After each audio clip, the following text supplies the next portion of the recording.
Hello, good people. This is Sam here at She Does the Most, and we are going to discuss how I use my planner. So, I perhaps use my planner in a different way than a majority of people. And I definitely do write down my plans, but I just go about it a little differently. So I'm going to pull out some sheets and walk you through it. So let's get into it.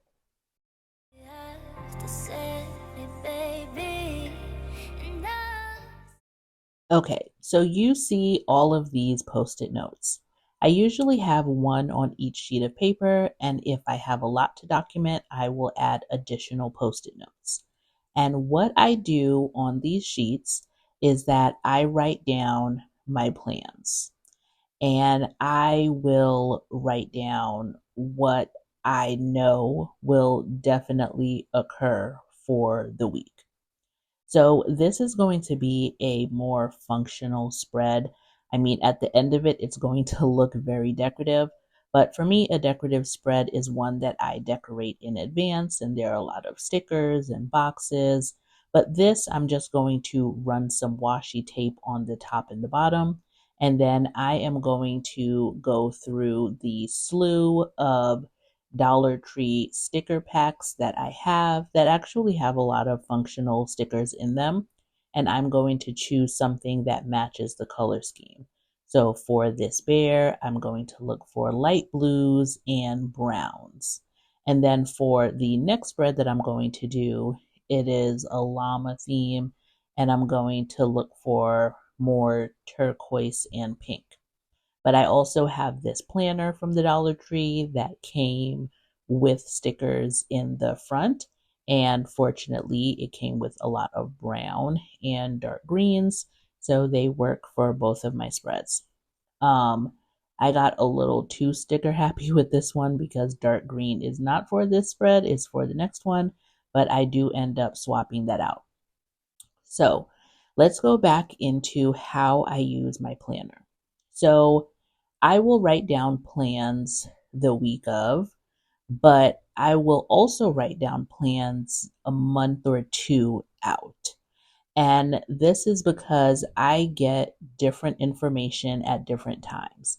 And what I will document on my post it notes are things that are very likely to happen. So I know that every Monday I have a meeting with my assistant. I know that every first Thursday of every month I have a meeting with the executive director.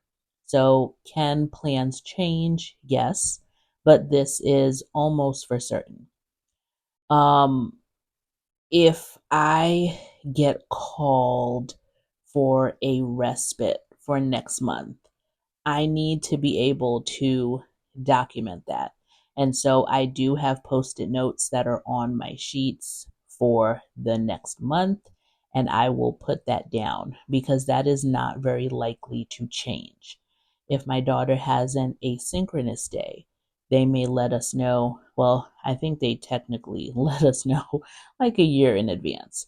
But they may let us know, a month or two, or that's when I realize that she has an asynchronous day. And so that is not very likely to change. And so these are things that I will document on my post it notes. So closer to the week, I will go in and see if there are any changes to be made. And then on that day, I will see if there are any changes that need to be made. But I will also document other things like memory keeping things. And so I will write that, oh, Delilah had a lot of tummy issues, or we just decided to watch TV and relax. So this is not necessarily a plan that I would know in advance, but I want to be able to look back at my planner and see what happened that week. So it's a combination of pre-planning, post-planning, and memory keeping that I have documented on my post-it notes. So you may be thinking that this is a lot of extra work, right? Because I'm essentially duplicating this information. But some of the benefits that I found is that it allows my planner to be really neat. So I may have more things to document one day than I have the next day. And so, in order so that everything isn't like maybe jumbled up at the top of my planner, as I'm writing it out, I can say, okay, I don't have much to document. So let me put a large sticker in the middle. Like for this one, for instance, I didn't have anything to document on Sunday. I'm sure a lot happened. I just didn't come back to my planner. And so I was able to use a quote on that day.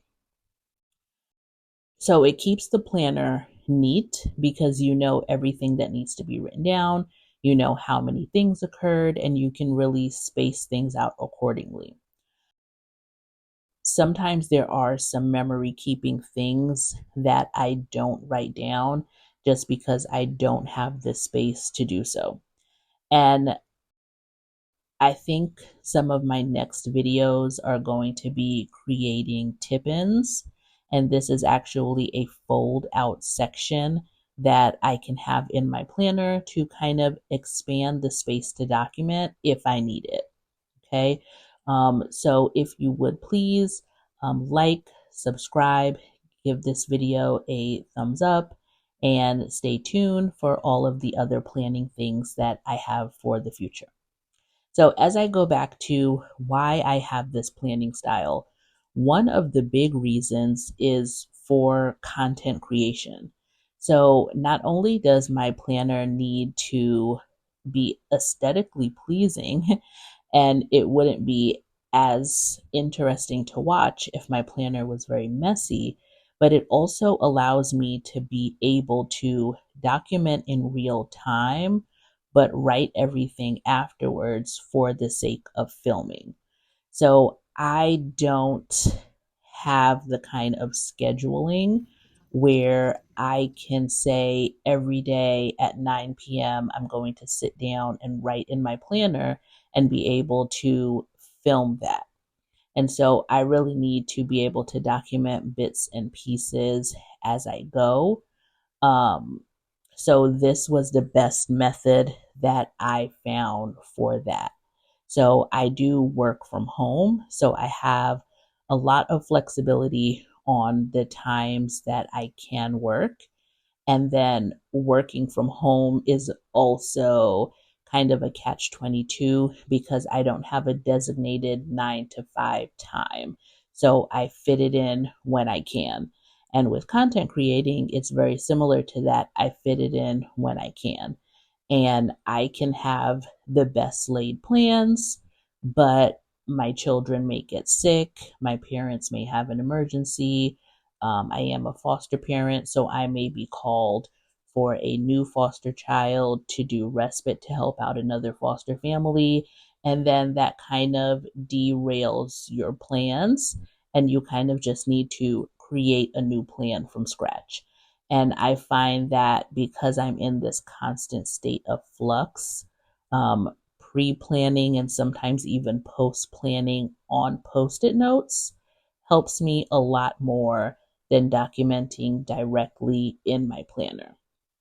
And so I feel like even if I wasn't content creating, just because I kind of do like things to look a little bit neat. Now, life is messy and your planners can be really messy, but this is a method that I think that I would continue anyway because it does allow me to kind of have a cohesive picture by the time I get into my planner. I do use an erasable pen because I still make a lot of mistakes, but I am so scared when I use my fountain pen that I'm going to document something incorrectly. So this is how I use my planner, and maybe you would like to consider using your planner like this as well. So here I'm just doing a little flip through for you guys. So bye, thank you, and I will see you in the next one.